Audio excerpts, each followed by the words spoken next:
여러분 안녕하십니까, 박상규입니다. 이 방송은 유튜브 KTV 뉴스에서도 실시간으로 보실 수 있습니다. 김정은이 극진하게 환대한 러시아 국방장관이 내년 5월에 모스크바의 붉은 광장 2차 대전 전승절 열병식에 북한군을 초청했습니다.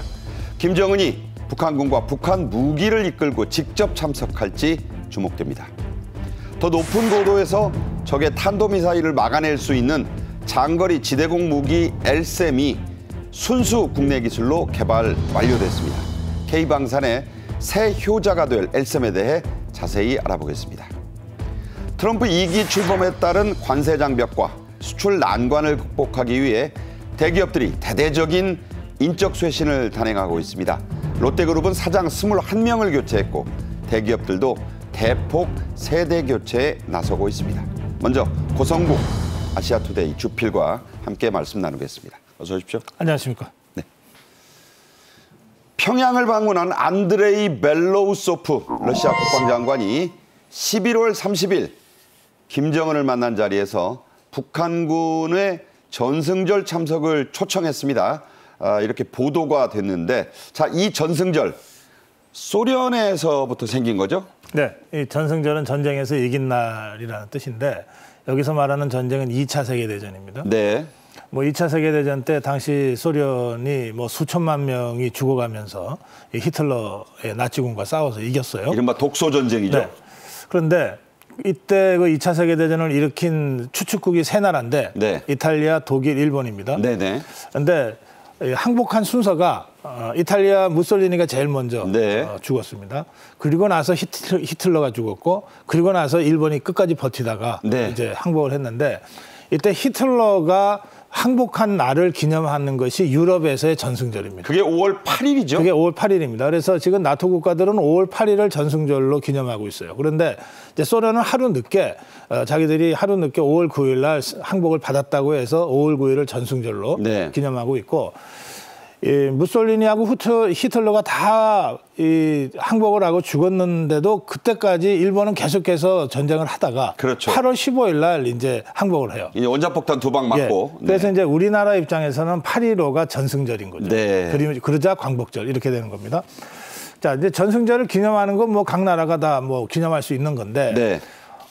내년이 80주년입니다. 네. 1945년에 이겼으니까. 그렇죠. 네, 80주년이니까 뒤에 0자로 떨어지는 날이라서 성대하게 기념한다는 것이고요. 네. 이 전승절에 김정은이를 초청한 게 아니고 네. 김정은과 함께 북한군 부대를 초청을 했어요. 그러니까 사실 북한군만 오라 그런 거예요. 예. 이제 그래서 이게 지금 북한과 러시아 관계가 이게 그냥 무슨 동맹 관계가 아니라 정말 전쟁을 같이 하고 있는 네. 그런 나라다. 이제 이런 것들을 대내외에 알리는 효과가 있는 거죠. 네, 계속 좀 얘기해 보겠습니다. 말씀하신 대로 나토와 우크라이나도 하루 전인 5월 8일을 2차 대전의 전승절로 기념을 하는데, 지난해 79주년 이 러시아 전승절에는 벨라루스, 중앙아시아 5개 나라, 쿠바, 기니비사우 등 8개 나라가 참석했어요. 북한은 그때는 초청받지 못했습니다. 이 북한군을 내년 전승절에 오라고 한 거 어떤 의미가 있을까요? 네, 지금 전쟁을 함께 하고 있는 동맹국가라고 하는 것을 대내외에 알리기 위해서입니다. 네. 그리고 김정은 입장에서도 저는 이건 보낼 가능성이 높다고 보는데요. 네. 이렇게 하면 이 러시아의 제1 동맹국가가 되는 거 아니겠습니까? 이 군대까지 파견해서 지금 이제 열병을 같이 한다는 거니까. 그러니까 저런 장면이 붉은 광장에서 벌어진다는 거예요? 그렇습니다. 이게 이제 비유해서 말씀드리자면 미국의 국군의 날에 우리 군이 직접 미국에 가서 행진하는 거랑 똑같거든요. 워싱턴 DC를. 예, 미국 군대와. 그런 식이네요. 그러니까 이런 경우는 사실은 상상하기가 좀 어려운 거예요. 네. 뭐 축하하기 위해서 다른 나라의 정상들이 갈 수는 있지만, 그 지금 김정은이한테 군대를 아예 끌고 오라 이렇게 얘기를 한 거니까. 그렇네요. 푸틴 입장에서는 그야말로 아주 지금까지 없었던 초유의 어떤 이벤트를 내년도 전승절 날 5월 9일 날 한번 해보겠다. 그러니까 이런 뜻입니다. 만약에 5월 전승 9일 날 간다면 네. 푸틴하고 김정은이 나란히 붉은 광장 연단에 서서 사열하는 거죠. 예. 러시아군과 북한군의 사열을 받는다. 예, 좀 섬뜩한 장면 아닙니까? 같이 받는 겁니다. 그래서 이게 이제 우리 입장에서는 1950년 6.25 전쟁을 일으킬 때도 김일성이가 스탈린한테 여러 차례에 걸쳐서 전쟁을 하겠다 하고 허가받고 하잖아요. 2번이나 갔었죠. 예, 그리고 모택동한테도 지원을 약속받고 했잖아요. 네. 그때와 똑같은 상황이 다시 재현되는 것이기 때문에 이것이 물론 우크라이나 전쟁에서 나타나는 이 상황이지만 저런 상황이 장소만 바꾸고 무대만 바꿔서 언제 한반도에서 벌어질지도 모른다. 네. 그런 점에서 우리 입장에서는 정말 간과할 수 없는 심각한 군사적 도발이라고 말씀드릴 수 있습니다. 북한군이 5월에 가는 거는 확정이 됐고요. 다만 김정은이 그때 갈 것이냐 아니면 좀 더 앞당겨서 내년 2월에 갈 수도 있다. 이런 얘기가 나옵니다. 두 가지 날이 또 있다고 하는데 이건 어떻게 봐야 할까요? 예, 김정은이도 이 극적인 효과를 노려서 쇼하는 거를 아주 능사로 하잖아요. 네. 2018년에 평창 동계올림픽 그 참석을 계기로 해서 전 세계를 상대로 쇼를 한 적이 있잖아요. 그렇죠. 예, 당시 그 쇼의 상대가 트럼프 미국 대통령이었습니다. 일기의 트럼프. 그러면 지금 말씀하신 대로 이 2월 달에 러시아의 기념식이 또 있으니까. 그러니까 우크라이나 침공 3주년이 예. 2월 24일이고요. 그렇게 갈 수는 있지만 그때는 군대를 끌고 가서 뭘 하기가 좀 어렵잖아요. 그렇죠. 그러니까 극적인 효과를 극대화하는 그런 의미에서라고 하면 5월 달에 북한군을 끌고 그 모스크바 광장에서 푸틴하고 나란히 서서 러시아군과 북한군을 동시에 사열하는 네. 이 장면이 훨씬 더 김정은의 그 여러 가지 구미에 맞겠네요. 전략이나 취향에 맞을 거예요. 그렇군요. 저는 그래서 2월 달보다는 5월 달을 선택할 가능성이 많고 또 이게 그 모스크바라고 하는 게 상당히 춥잖아요. 그렇죠. 그러니까 김정은의 건강 상태 같은 걸 고려하지 않을 수 없거든요. 2월은 좀 춥겠네요. 예. 그리고 바깥에서 그래도 2시간 이상은 버텨야 되잖아요. 네. 그러니까 물론 2월에 무슨 군사 열병을 하는 건 아니지만 그런 점들을 감안하면 또 지금 러시아의 북한군이 지금 전투에 이미 참전했다는 소식은 속속 들어오고 있는데 그렇네요. 그 전황까지를 좀 살펴보고 여러 가지를 좀 종합적으로 판단해서 움직이지 않을까 그런 생각이 듭니다. 네. 날씨 추울 때 이 비대한 사람들 혈압 문제가 있을 수도 있고요. 말씀 들으니까 저도 5월 9일설에 무게가 좀 실립니다. 김정은은 벨로우소프 러시아 국방장관에게 러시아의 우크라이나 침공을 변함없이 지지한다고 했습니다. 영토 완전 정복이다. 이런 표현까지 썼네요. 예, 그러니까 저 영토 완정이라는 단어는 뭐냐면 원래 러시아 영토인데 이게 우크라이나가 지금 불법적으로 점유하고 있으니 그걸 회복한다 이런 뜻이에요. 그러니까 러시아가 주로 쓰는 말입니다. 네. 러시아가 전쟁을 정당하기 위해서 쓰고 있는 말을 김정은이가 그대로 써주고 있는 거죠. 아하. 또 그래야 자기들은 우크라이나를 침략한 러시아군과 한편이 돼서 우크라이나를 침략하고 있다. 이렇게 얘기하면은 자기네 파병의 정당성이 없어지잖아요. 네. 네. 그러니까 자기들이 파병한 것을 정당화하기 위해서 또 러시아를 적극 지지한다는 의미에서 영토 완정이라는 표현까지 따라서 쓰고 있습니다. 네. 그리고 김정은은 러시아 영토 분쟁에 대한 직접적 군사 개입은 안 된다고 하면서도 네. 러시아의 대응은 정당한 방위권 행사다. 이게 그러니까요. 앞뒤가 안 맞는 소리를 또 했어요. 그러니까 저게 뭐냐면 러시아의 영토 분쟁이라는 거예요. 이게 국제전쟁도 아니고 러시아의 내부 문제인데 네. 왜 다른 나라가 시비 거냐. 그러니까 러시아에 대해서 나토나 미국이나 또는 대한민국이 무기를 지원하거나 다양한 방식으로 지금 지원하고 있잖아요. 우크라이나를. 네. 이거 자체가 다 불법이라고 지금 주장하고 있는 겁니다. 그렇군요. 김정은은 벨로우소프 장관을 극진하게 환대했습니다. 벨로우소프 오른쪽에 바로 앉아서 김정은과 마주보고 회담한 크리보루치코 러시아 국방 차관. 이 사람이 단순한 차관이라고 보기에는 위상이 좀 있는 인물이죠? 이게 군수 담당, 방산 담당 차관입니다. 그래서 지난 6월에도 북한에 와서 방산과 관련된 그러니까 북한 무기를 러시아로 반입하는 문제를 의논한 사람인데 이 사람은 벨로우소프고요. 네, 그렇습니다. 자, 지금 러시아가 필요한 게 두 개 같아요. 전쟁이 장기화되니까 네. 러시아도 3년 이상 전쟁이 갈 거라고는 예상 못하고 시작한 거 아니겠습니까? 네. 그래서 자기들의 애초 예상보다도 전쟁이 훨씬 길어지고 있기 때문에 두 가지가 절대적으로 부족한 겁니다. 네. 하나는 인력, 군인.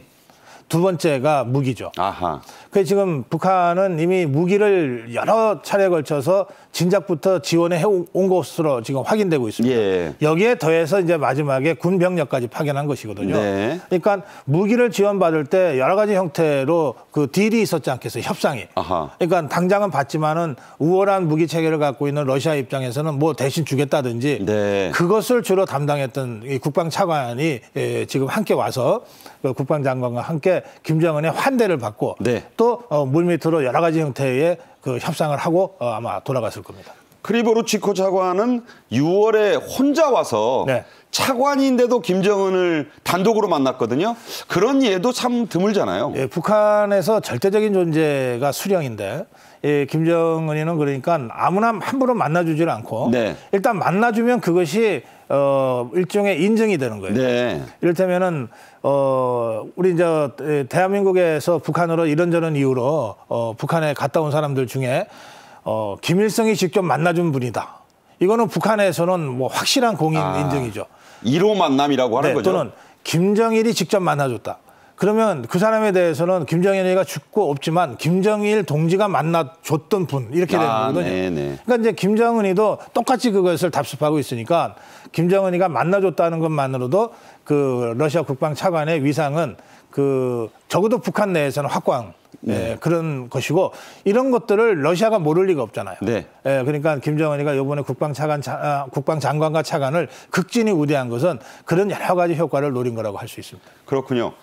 벨로우소프 러시아 국방장관은 김정은을 만나기 앞서서 노광철 북한 국방상과도 회담했습니다. 실질적인 얘기가 오갔죠? 예. 그 지금 무기 지원 문제가 하나 있고 또 아까 말씀드린 대로 군병력이 12,000명 정도 가 있는 걸로 돼 있는데 추가 파병 가능성이 계속 흘러나오고 있잖아요. 네. 그러니까 추가 파병 얘기도 아마 함께 했을 겁니다.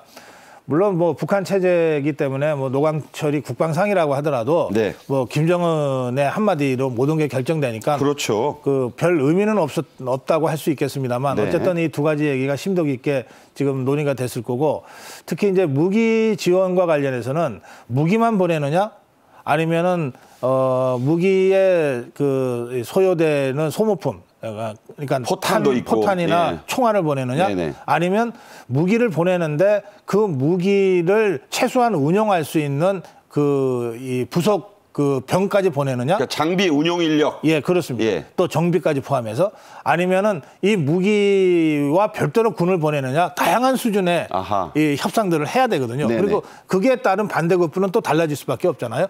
예, 그런 여러 가지 것들을 심도 깊게 논의했을 거라고 생각합니다. 네.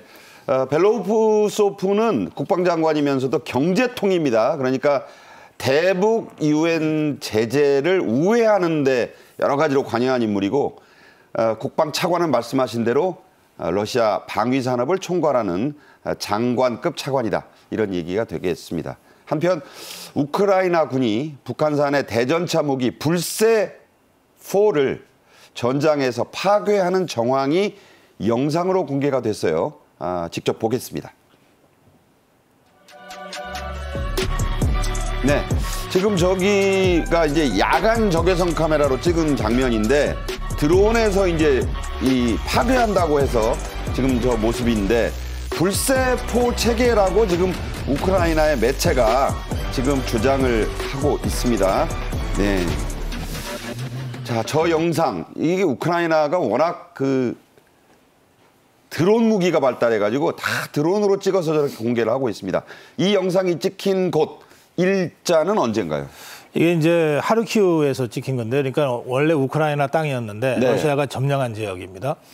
이제 이 지역에 이 유럽은 평원 지역이 대부분이기 때문에 전차전이 원래부터 활발하게 전개됐던 곳이거든요. 그렇죠. 그러니까 상대적으로 전차를 파괴할 수 있는 대전차 무기가 또 굉장히 많이 배치가 돼 있어요. 네. 이번에 저 드론을 통해서 지금 보여드리고 있는 영상은 북한이 만든 불세-4라고 하는 전차를 파괴하는 대전차 무기 체계가 파괴되고 있는 장면이라고 우크라이나 언론에서 지금 보도하고 있는 겁니다. 예, 우크라이나 3돌격 여단이 파괴했다 이런 주장이에요. 네. 근데 이게 그 대전차 이 대전차 무기인 불세4는 뭐 그냥 바주카포처럼 혼자서 들고 다니는 게 아니고 일종의 미사일 체계예요. 요격 미사일 체계라서 네네. 저렇게 시설물에 이제 응거해서 활동하는 것이거든요. 뭐 레이더도 있고 있습니다. 네네. 왜냐하면은 사거리가 10km에서 25km 정도 되니까 안 보이는 곳에 레이더로 확인한 다음에 쏘는 거거든요. 네. 그러니까 이제 저것을 파괴했는데 그럼 저게 북한 무기라고 하는 걸 어떻게 확인하냐? 저게 북한 무기는 그 무기 파편이라든지 네. 이런 걸 보면 재질이라든지 또는 기호라든지 그리고 그 한글도 발견이 돼요. 그렇습니다. 네. 예, 그런 것들이 있는 거거든요. 그래서 이미 이번에 이 영상 공개되기 전에도 불세4라는 대전차 유도 무기가 이미 사용됐다고 하는 정황들이 파편을 통해서 이미 확인이 됐고 그게 여러 번 보도가 됐는데 이번에 아예 드론으로 저 영상을 딱 찍어서 빼박 증거로 제시한 겁니다. 지금 말씀하신 고주필 말씀하신 그 증거는 우리 국정원도 지난 7월부터 파악을 하고 있었습니다. 불세의 파편이 계속 수거가 돼 온 거죠? 예, 그렇습니다. 뭐 파편이라고 한 건 숨길 수가 없잖아요. 그래서 저것들이 지금 확인이 된 거고 이거는 제가 여러 차례 말씀드린 적이 있는데 천안함 폭침 때도 결국은 그 어뢰 파편을 우리가 40m 아래 그 해저에서 인양을 함으로써 북한의 북한의 도발이었다는 빼박 증거를 우리가 제시한 것 아닙니까? 그때도 그랬죠. 예. 자, 그런데 이게 이제 어떤 심각한 문제가 있는가 하면 저게 이미 지난 7월부터 사용되고 있었다고 하면 북한군이 파병되기 훨씬 전에 북한군의 대전차 유도 무기가 사용됐다는 뜻이잖아요. 그러니까 우크라이나 당국은 2023년 연말부터 나왔다고 그래요. 예. 자, 그렇다면 북한이 훨씬 일찍 전장에 사실상 개입했다는 뜻이 되는 것 아닙니까? 네. 그리고 저 대전차 무기는 그 러시아도 대전차 무기 유도 무기가 있겠지만 뭐 그것하고 좀 재원이라든지 운영 방식이 다르다면 러시아군이 사용했을 수도 있지만 북한군이 그 기본 요원을 파견해서 할 수도 있어요. 아하. 자, 그렇게 되면 북한군의 우크라이나 전쟁 그 참전이 훨씬 더 시점이 당겨지는 거죠. 적어도 1년 이상으로. 그럼 이게 무슨 얘기가 되냐면 지금 러시아와 북한은 자기네가 맺은 군사동맹 조약에 의거해서 한다라고 지금 정당화하고 있잖아요. 그런데 그 이전부터 만약에 저런 식으로 몰래 이걸 했다 그러면 이건 전쟁 범죄 외에 훨씬 더 재질이 나쁜 것으로 이렇게 인정이 될 수밖에 없거든요. 그 점에서 이 불세4 파편이 수거되고 그것의 사용 시점이 2023년 말까지로 소급해 간다면 네. 이거는 국제사회에서도 러시아와 북한의 전쟁 범죄에 대한 비판이 훨씬 높아질 수밖에 없는 그런 증거가 되는 겁니다. 그렇군요. 좀 다른 얘기 하나 해보겠습니다. 러시아가 소련 붕괴 후에 한 30년간 중단했던 핵실험을 다시 할 수도 있다, 재개할 수도 있다는 러시아 외무차관의 발언이 나왔습니다. 공식화를 한 거라고 봐야 되나요? 네, 이게 이제 한 달쯤 전부터 이 협박을 하기 시작했는데 그거는 이제 미국이나 나토 국가들이 러시아 본토를 공격할 수 있는 중거리 탄도미사일이나 크루즈 미사일을 우크라이나가 사용할 수 있도록 해야 된다고 하는 국제 여론이 제기가 되자 네. 그리고 그걸 또 실제로 공격을 했잖아요. 네네. 이렇게 되자 그것에 대응하는 소련의 대응 수단으로 핵실험과 핵미사일 발사가 거론이 되기 시작한 겁니다. 근데 이제 핵미사일을 직접 쏘지는 못할 거다. 다들 전문가들은 그렇게 봐요. 그렇죠. 이건 완전히 제3차 세계대전으로 가자고 하는 것이니까. 그런데 사용은 실제로 안 하더라도 협박은 계속 해야 되겠다라고 하는 게 푸틴의 생각인 것 같고 네. 그러면은 말폭탄으로 엎어놓는 걸로는 이게 잘 안 되니까 네네. 핵실험이라도 하면은 진짜 할지도 모른다고 그냥 말포는 아니다. 쪽에서 그렇죠. 그런 얘기. 그래서 핵실험 얘기가 나오는 것이고 이 핵실험은 1990년대에 그 중단된 이후 30년 동안 러시아에서는 실험이 없었습니다. 적어도 예. 그런데 지금 푸틴이 이제 맞으면 이게 자꾸 쫓기게 되니까 벼랑 끝에서 거의 자폭적 심정으로 핵실험까지 할 수는 있어요. 그런데 그렇다고 해서 그 위협의 효과가 그러면 핵미사일에 직접 이 사용으로까지 가겠느냐. 이건 완전히 차원이 다른 문제거든요. 그렇죠. 그렇기 때문에 저는 이것은 협박에 불과하다. 그렇게 생각합니다. 네. 보신 것은 러시아가 만들었다는 48시간 동안 핵 폭발에 대응할 수 있는 그런 시설인데 저게 다 무슨 소용인가 하는 생각도 듭니다. 다음 주제로 가죠. 한국형 사드로 불리는 L쌤이 10여 년 만에 완전한 순수 국내 기술로 독자적인 이 개발에 성공을 했네요. 예, 저게 2014년부터 개발에 착수한 걸로 되어 있습니다. ADD에서. 10년 만에 저거를 완전히 독자적인 기술로 완성했다는 것은 대단합니다. 네. 잠시 후에 제가 자세한 설명을 드리겠습니다만 저 직격 포탄형 이 고고도 요격 미사일은 미국과 이스라엘에 이어서 전 세계에서 우리나라가 세 번째로 개발한 겁니다. 네. 이건 뭐 대단한 그 쾌거인데요. 우선 우리는 기본적으로 방어 체계잖아요. 우리가 북한을 공격하기 위한 공격용 진용을 짜고 있는 게 아니잖아요. 그렇죠. 이제 우리는 기본적으로 방어 체계인데 그럼 북한이 뭐 미사일을 먼저 쏘거나 뭔가를 항공기를 침투하거나 공격해 올 때 대비하는 거 아닙니까? 그럴 경우에 우리의 상공을 방어하기 위한 방공망 체계를 갖추고 있습니다. 우리가 이제 이스라엘이 상당히 이게 수준이 높다 그래서 아이언돔이라고 부르잖아요. 그렇죠. 저번에 근데 또 무력화되기도 했고요. 네. 근데 이제 아이언돔은 이스라엘이 뭐 이렇게 큰 나라가 아니기 때문에 어느 정도 아이언돔의 완전성을 우리가 생각해 볼 수도 있어요. 근데 우리는 이스라엘에 비해서는 영토도 상당히 크고 방어해야 될 곳이 많잖아요. 네네. 그래서 지금까지 우리가 갖고 있는 방어 체계는 세 가지였습니다. 하나는 사드라고 하는 게 있고 하나는 그다음에는 패트리어트라고 하는 게 있고 하나는 천궁2라고 하는 게 있었는데요. 높이별로 다르죠. 예, 그렇습니다. 높이와 그 방어하는 면적이나 이런 것들이 좀 다른데요. 가장 높은 곳에서 그러니까는 상공 40km에서 150km 사이의 상공에서 날아오는 적의 미사일을 공중에서 요격해서 격퇴하는 거. 이게 사드입니다. 그렇죠. 그게 고고도 미사일 방어 체계죠. 그리고 사드 자체가 엑스밴드 레이더라고 하는 게 굉장히 범위가 넓어요. 뭐 지금 성주에 배치되어 있잖아요. 한 포대가 배치되어 있는데 이 한 포대가 포괄할 수 있는 작전 반경이 성주 이북 전체라고 할 수 있습니다. 네네.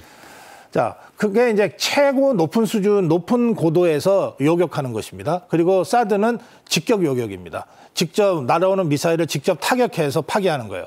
그러니까는 훨씬 어려운 기술을 갖고 있는 겁니다. 네. 그다음에 패트리어트는 이게 25km, 30km 정도의 상공까지 기다렸다가 요격하는 거예요. 저고도죠, 비교적. 네, 그래서 저고도입니다. 상공 40km 이하를 저고도라 그러거든요. 그러니까 20에서 30km 요 반경 안에 들어왔을 때 때리는 거니까 뭐 말하자면 우리한테 더 가까이 왔을 때 때리는 거예요. 네네. 그런데 이 패트리어트가 이제 그동안 있었어요. 그리고 이제 우리가 개발한 천궁2는 그보다도 좀 낮은 고도입니다. 15km에서 20km. 그건 아주 저고도네요. 예, 네. 그렇습니다. 근데 이게 사드가 150km에서 이제 70km 이 사이고 그다음에 패트리어트가 뚝 떨어지잖아요. 그 사이가 2, 30. 비어요. 네. 그 사이가 비거든요. 그게 LSM이다. 40에서 60km 상공. 네. 이것을 커버하는 것이 LSM입니다. 네. 자, 자세히 설명을 해 주셨어요. 그 사드와 그 사이, 패트리어트 사이를 커버하는 거다. 자, LSM의 위력, 성능 어느 정도나 되겠습니까? 이게 직격 타격 기술을 개발했어요. 그러니까 뭐냐면 미사일이 날아올 때 이걸 요격하는 방법이 두 가지가 있는데 하나는 미사일이 날아올 때 정확하게 그걸 타격하기가 어렵기 때문에 그 근처에 가서 먼저 자폭해버리는 거예요. 우리도 미사일 형태로 쏘는 거거든요. 네네. 그러면 날아오는 미사일 근처에 가서 자폭을 하면 여기에 파편이 튀잖아요. 아하. 이 파편이 날아오는 미사일을 때려서 파괴하는 건데 네. 이게 좀 정확성이 좀 부정확하고 파편 한두 개가 맞았다고 해도 튕겨나가거나 아하. 일부 손상을 입어도 그냥 날아올 수 있잖아요. 그렇군요. 그래서 가장 확실한 것은 직격 타격해서 없애는 거거든요. 근데 이 직격 타격을 하려면 굉장히 빠른 속도로 날아오잖아요. 보통 이게 포물선 올라갈 때가 아니라 내려올 때 때리는 거기 때문에 네. 마 10 가까운 속도로 날아오는 음속의 거의 10배. 예, 네. 이런 미사일을 정확하게 직접 때려야 되니까 미세 조정을 끝까지 해가면서 타격을 해야 되거든요. 아주 정밀한 유도 기술과 레이더 기술이 갖춰지지 않으면 이게 개발이 안 되는 거예요. 그래서 미국과 이스라엘만 지금 개발하고 있다는 겁니다. 네. 이 직격 타격 기술을 장착해서 때리게 된 것이고요. 그다음에 사드보다 그 포괄 범위는 좀 좁지만 기존의 패트리어트나 천궁보다는 훨씬 넓어요. 네. 예, 그래서 이번에 개발한 LSM도 일종의 포대 형태로 되어 있는데요. 여러 기가 되어 있는데 네네. 이것이 한 3포대나 4포대 정도만 실전 배치되면 대한민국 전역을 커버할 수도 있다. 그리고 이것을 실전 배치할 수 있는 시점이 언제냐 그러면 성공을 했는데 대량 양산을 해야 배치하잖아요. 이거가 이제 2028년경에 실전 배치가 될 거다. 대개 이렇게까지 국방부 발표가 있었습니다. 그렇군요. 윤석열 대통령도 11월 29일에 이제 김용현 장관이 가서 완료 축하 행사를 했습니다만 이 즈음에 축하 메시지를 냈습니다. 자, 이번 LSM 개발 대단히 높게 평가했죠? 그렇습니다. 이게 워낙 어려운 기술이고 또 이게 100% 우리 기술로 독자적으로 개발했다는데 굉장히 중요한 의미가 있고, 이렇게 되면 어떻게 되냐?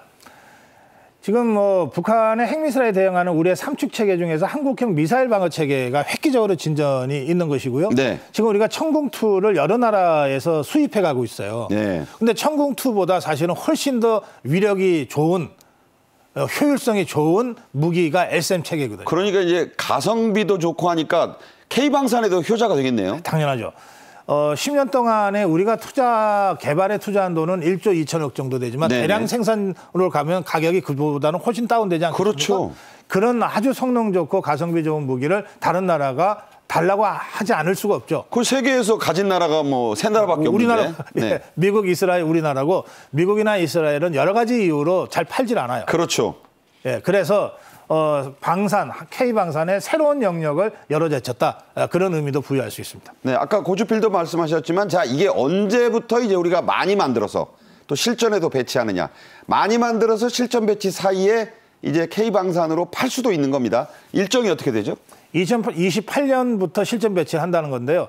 대개 3포대나 4포대 정도를 이를테면은 이 수도권 하나, 그다음에 남부권 하나, 호남권 하나, 또 영남권 하나, 이런 식으로 배치를 하게 될 거예요. 이 배치를 하는 것 자체에도 상당한 시간이 걸리기 때문에 사드 배치할 때도 꽤 시간이 걸리잖아요. 그랬죠. 예, 그래서 완전히 양산에서 실전 배치하는 데는 앞으로 한 3, 4년 정도는 더 걸리는데, 그러나 저 위력은 이미 다 전 세계가 알고 있지 않습니까? 그러면 우리 좀 달라고 하는 선 주문이 저는 쏟아질 거라고 생각합니다. 그러니까 내년 양산에 앞서서 주문부터 받을 수가 있겠네요. 그럴 수도 있습니다. 예. 네. 네. 고성국 주필과의 말씀은 여기서 줄이겠습니다. 잘 들었습니다. 고맙습니다. 그 어느 때보다 격변이 예상되는 대외 경제 상황에 맞서기 위해 재계가 대대적인 인적 쇄신을 하고 있습니다. 롯데그룹은 사장만 20명 넘게 바꿨고, 다른 대기업들도 기술 인력 중심으로 또 젊은 피를 대폭 수혈하고 있습니다. 먼저 영상 보겠습니다.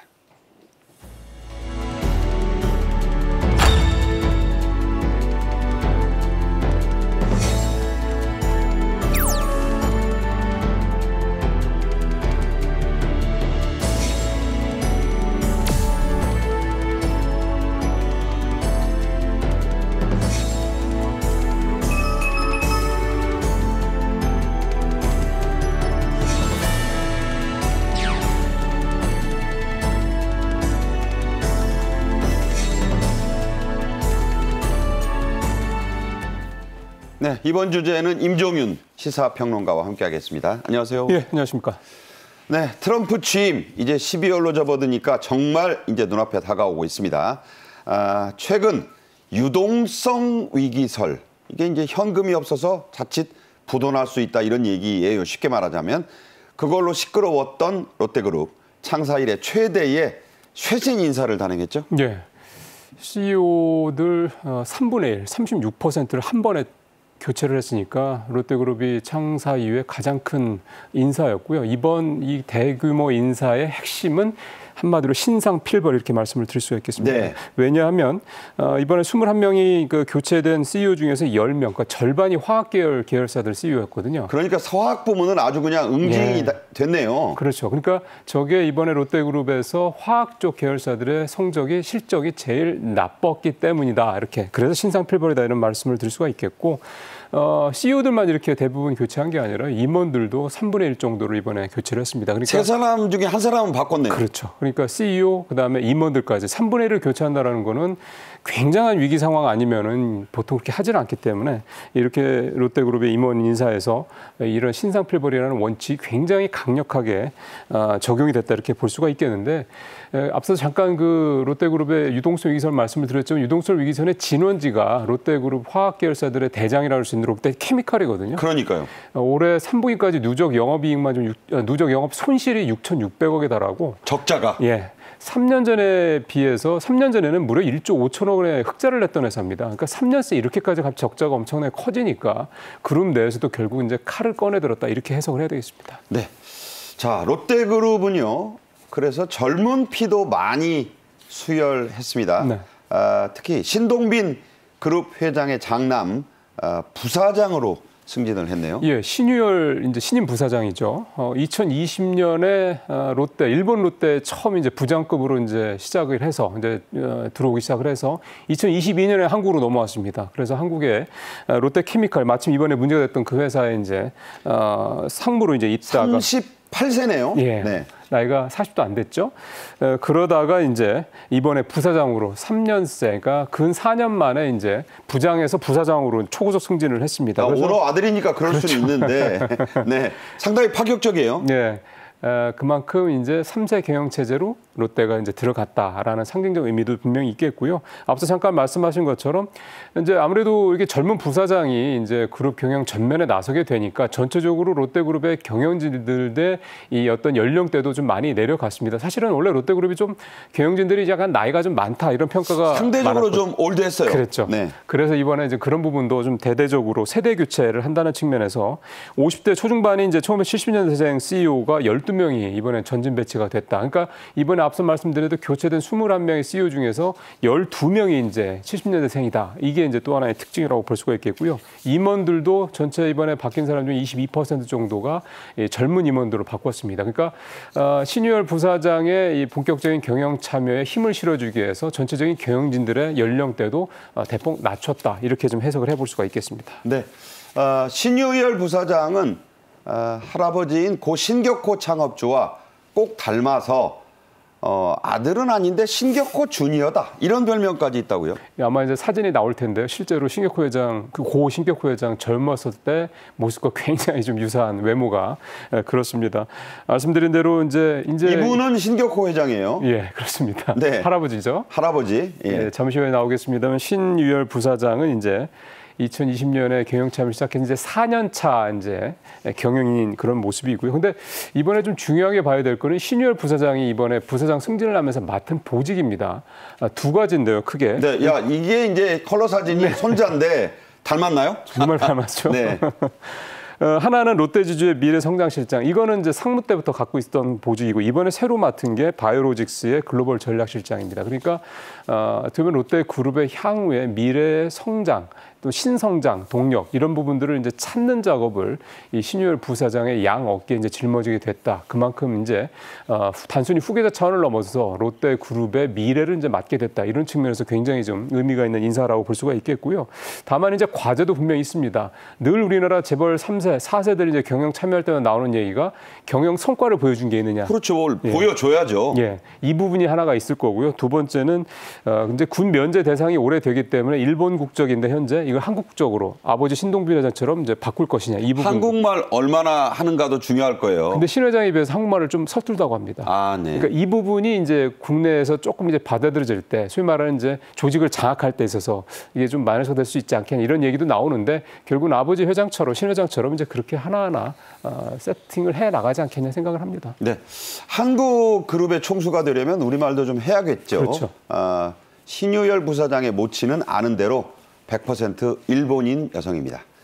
롯데는 끊임없이 나도는 유동성 위기설을 잠재우기 위해 롯데타워까지 담보로 내놨습니다. 흔히 담보로 잡혔다 이런 말을 쓰는데 고 신격호 창업주의 꿈이었던 그런 건물이라 말들이 많아요. 예, 이게 사실은 지어질 때부터 의혹들도 되게 많았고요. 뭐 아시다시피 이것 때문에 서울공항에 활주로를 바꿨다니까 나올 정도 회사 그 건물 아니겠습니까?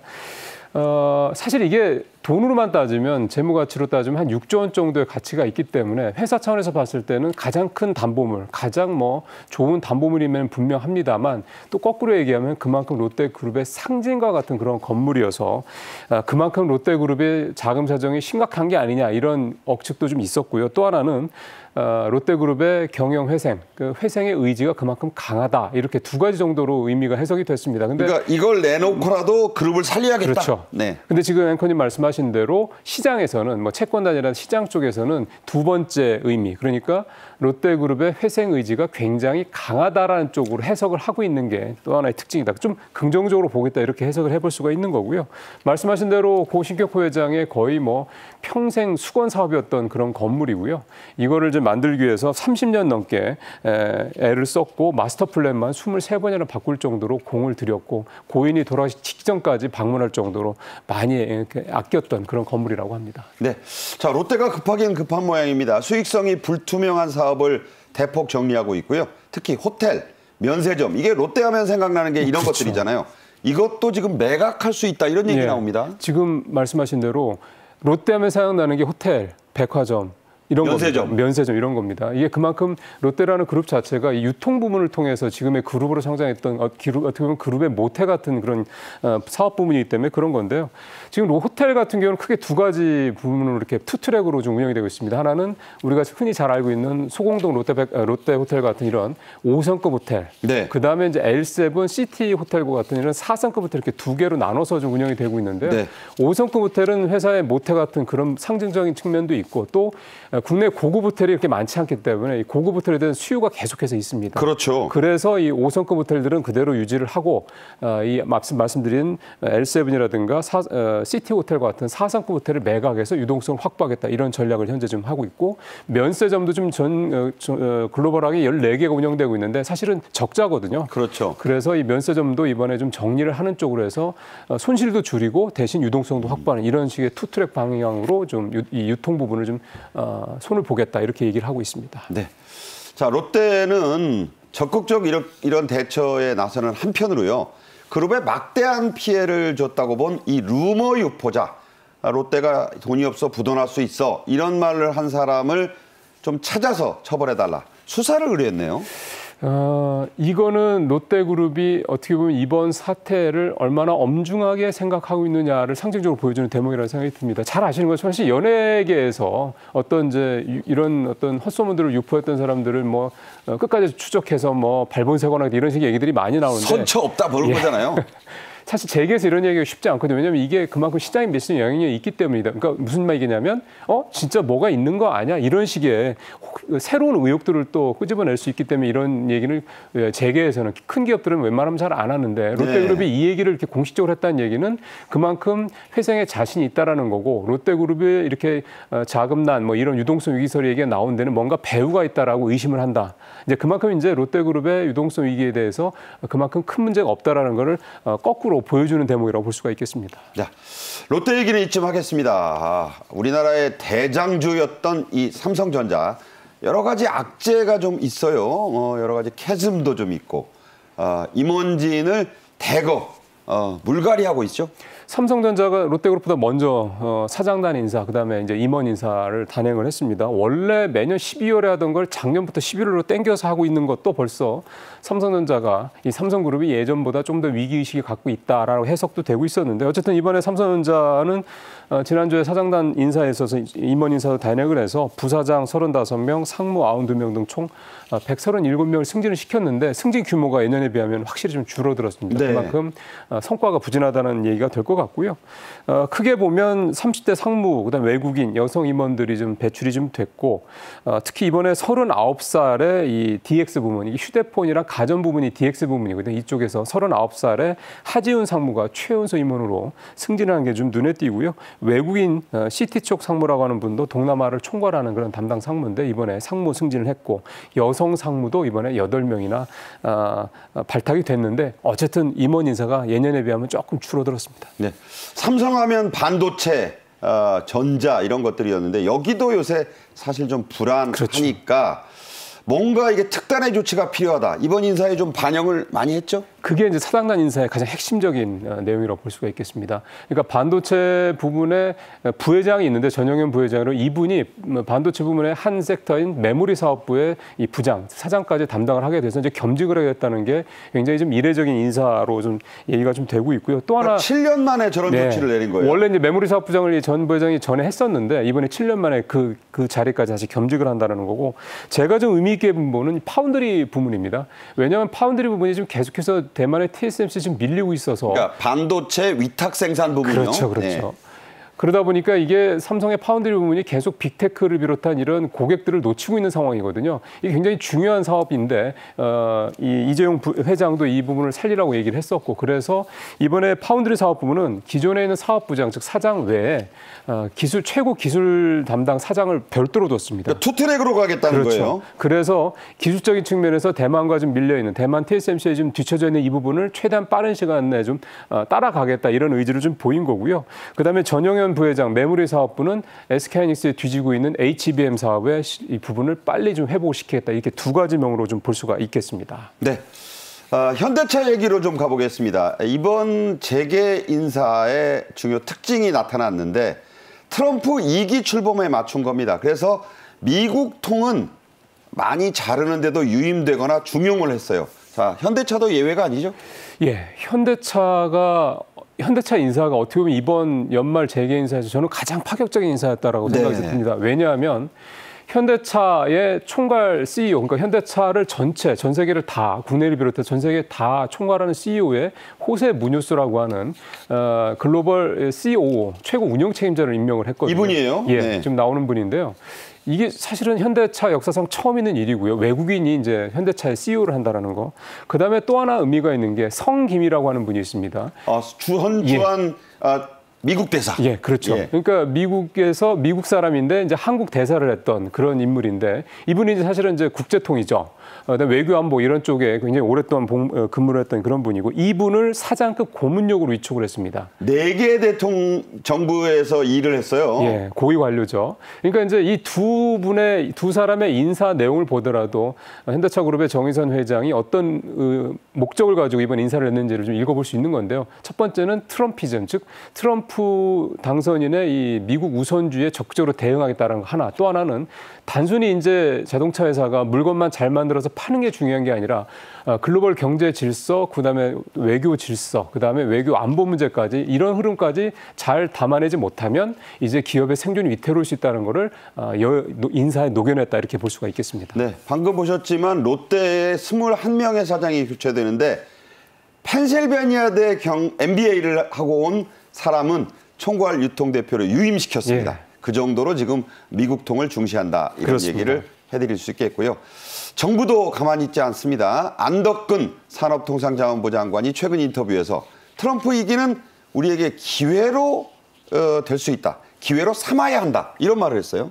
안 장관의 이 얘기의 배경을 좀 생각해 볼 필요가 있습니다. 왜 안 장관이 이런 얘기를 했을까? 지금 다들 큰일 났다고 얘기하는 상황에서 저는 두 가지로 해석이 되는데, 하나는 지난번에 트럼프 당선인이 윤석열 대통령과 전화통화에서 했던 얘기가 조선업이 우리 좀 도와줘야 된다라는 게 하나 있었고요. 그러니까 이 얘기는 무슨 얘기냐면, 미국이 갖고 있지 못한 거가 우리가 갖고 있다면 우리는 이걸 가지고 얼마든지 미국과의 협상에서 뭔가 지렛대로 쓸 수 있다라는 어떤 의미를 주는 거고요. 또 하나가 반사이익 부분입니다. 트럼프 당선인이 이번에 또 얘기했습니다만, 원래 보편관세 10%에서 20%를 부과하는 거 외에 중국에 대해서는 60%의 관세를 부과하겠다 했거든요. 이렇게 되면 당연히 중국산 물건이 비싸지게 되기 때문에 그 반사이익을 우리 물건들, 대표적으로 철강 같은 이런 제품들이 수혜를 볼 수 있다. 이런 점들을 두 가지를 좀 두고 그런 얘기를 했다는 해석이 좀 될 수 있겠습니다. 네, 자, 위기는 곧 기회다. 정부에서도 그런 관점을 강조하면서 민관 원팀을 얘기하고 있습니다. 자, 다행인 소식 하나 전할게요. 우리나라의 11월 수출 실적은 안 좋을 것이라는 당초 우려가 많았는데 상당히 좋았어요. 예, 11월 달 우리 수출이 563억 달러, 14개월 연속 플러스 행진 이어갔고요. 특히 반도체가 좋았습니다. 반도체가 125억 달러를 기록해서 1년 전에 비해 30%가 넘게 증가해서 역대 최대 실적을 기록하고 화면에 좀 나옵니다만. 그러니까 별로 10월과 같은 정도 선방했어요. 예. 그리고 우리 9개 수출 국가 중에 5개에서 수출이 늘었는데, 그중에 대중국 수출이 5개월 연속 110억 달러 이상 기록을 했고, 무역 수지도 18개월 연속 흑자를 달성을 했습니다. 그다음에 이번에는 반도체 외에도 앞서 이제 트럼프 대통령 당선인 얘기를 잠깐 했던 조선업도 굉장히 수출 효자 품목으로 이번에 올라왔습니다. 예. 11월에 세계 9개 주요 시장이 있는데 우리가 5개 시장에서는 성적을 잘 냈다는 거는 우리가 이제 희망이 있고, 얼마든지 기회를 만들 수 있다는 얘기가 되네요. 예, 아직까지 수출이 괜찮은 건 사실인데요. 이번에 조금 아쉬운 건 수출 증가율이 1%로 떨어졌다는 거. 요거는 좀 앞으로 조금 이제 좀 우려의 시선을 가지고 좀 주시를 해야 될 대목이라고 볼 수가 있겠습니다. 네, 얼마든지 우리에게는 위기가 기회로 될 수 있는 기회가 있습니다. 민관의 원팀에 기대를 걸어 보면서요. 임종윤 시사평론가와는 여기서 인사드리겠습니다. 잘 들었습니다. 네, 고맙습니다. 네, 지금까지 정책 앤 이슈 전해드렸습니다. 시청해 주신 여러분 감사합니다.